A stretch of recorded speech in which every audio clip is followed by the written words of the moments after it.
I was only walking through your neighborhood, saw you out on honey in the cold. I stood anywhere I go, there you are.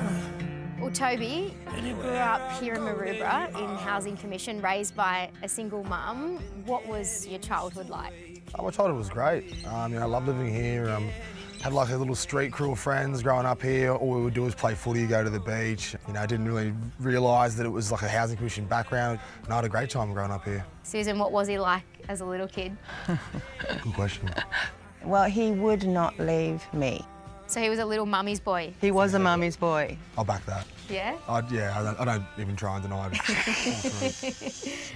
Yeah, he was. Many people wouldn't know that you're legally blind. Can you tell me about your eye condition and how it affects you?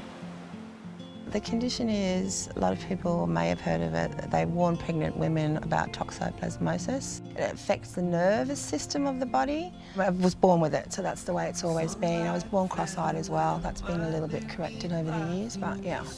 How do you go then, watching him play football? Is it difficult to see him from a distance? Of course it is. Yeah. I have binoculars. I do see him, but to really see the flow of the game through that, I can't do that.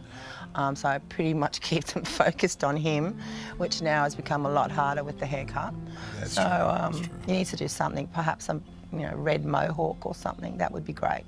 How much more appreciation does that give you for your mum? Now I'm a bit older and realise, how much sort of, not only she gave up for me, but what she was willing to go through for me and for, a hobby at the time, my sport. She's the reason I'm here, and the reason that I've, succeeded so much in life is just down to what she was willing to go through for me. Well, perhaps a little bit of talent as well, but... Nah. So you spent quite a few years in the lower grades at South, but just couldn't get a crack at the NRL. Is there a moment where you just gave up? It's funny because it was in this backyard, I remember, before I moved to Brisbane. I just sort of broke down to Mum. I was like, I failed. Like that, I had my shot, I blew it. Mum, my biggest supporter, just said, just strap up, shut up and move to Brisbane and do your best. When you did come back down, there was a period where you almost went to the Warriors. Talk me through why you backflipped on that.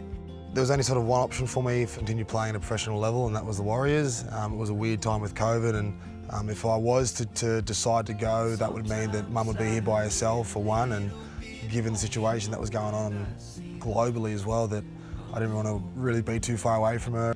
Toby Rudolf, the man who was going to be a Warrior, said, no, I want to stay a Shark. You've been there through the entire football journey, but there were probably some special moments. Talk me through presenting Toby his debut jersey. Yeah, that was pretty emotional. She nearly made me cry. Yeah. And I'm not a crier. I'm not a crier, and he will tell you that. I'm not a crier at all, but that was pretty special. Rudolf! He'll get there! What a try! And doesn't he love it? How would you best sum up the friendship and relationship you have with your mum? It's a tough one. Yeah, it's tough to sum up. That's the tough questions, Emma. She was here for me through all the injuries and all the tough times, all the good times playing this sport provides, and I think Mum's one of my best friends, and that's safe to say, and she always will be. I hope she knows that.